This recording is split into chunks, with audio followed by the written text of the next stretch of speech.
இந்த பழனியில் பார்த்தீங்கன்னா சண்முக நதி இருக்கிற நிலைமையை பாருங்க.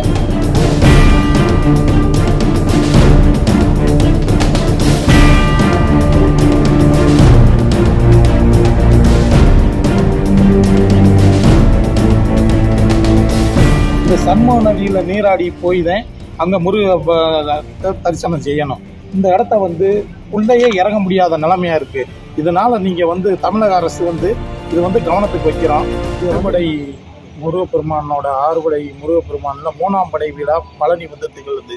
இந்த பழனியில் பார்த்தீங்கன்னா சண்முக நதி, புண்ணியம் நதியாம் சண்முக நதின்றது பேர். இங்கே பக்தர்கள்லாம் பார்த்தீங்கன்னா இந்த இடத்துல நீராடிட்டு தான் முருக பக்தரை முருகனை அங்கே போய் வணங்குவாங்க. இன்னைக்கு பாருங்க சண்முக நதி இருக்கிற நிலைமையை பாருங்க. பூராமே பார்த்தீங்கன்னா இன்னி கார்த்திகை மார்கழி இந்த இதில் இருந்தது அப்படியே பூராமே சீசன் ஆரம்பிச்சிருச்சு. இதில் பக்தர்கள் கேரளாவிலேருந்து இல்லை, ஆந்திரா அனைத்து ஸ்டேட்டுகள்லேருந்து இங்கே வரக்கூடிய இடமா இருக்குது. இந்த சண்முக நதியில் நீராடி போய் தான் அங்கே தரிசனம் செய்யணும்.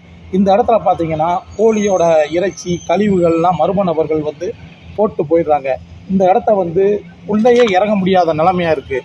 இதனால் நீங்கள் தமிழக அரசு இது கவனத்துக்கு வைக்கிறோம். இதை என்ன செய்யணும்னு கேட்டிங்கன்னா, இதை இன்னும் ஒரு மாதத்துக்குள்ளே, இன்னும் ஒரு மாதம் கூட இல்லை, அடுத்த மாதத்துலேருந்து சீசன் ஆரம்பிச்சிடும். பக்தர்கள்லாம் கிட்டத்தட்ட ஆயிரக்கணக்கில் இறங்கி இங்கே போகிற இடத்துல பூரா வேலி முள்ளுகளும் அது இதுன்னு இருக்குது. பூரா லேடிஸுகள்லாம் அதிகமாக வருவாங்க. இந்த இதை தூர்வாரி தமிழக அரசு இதை கவனத்துக்கு கொண்டு இந்த குப்பையெல்லாம் இதில் இல்லாமல் இதை தூர்வாரி க்ளீன் பண்ணி கொடுக்கணும்னு தமிழக அரசுக்கு மக்களில் ஒருவனாக நாங்கள் இதை கோரிக்கையை வைக்கிறோம். இதை தமிழக அரசு ஏற்று இதை நல்லபடியாக செஞ்சு கொடுக்கணும்னு நம்புகிறோம். வணக்கம்.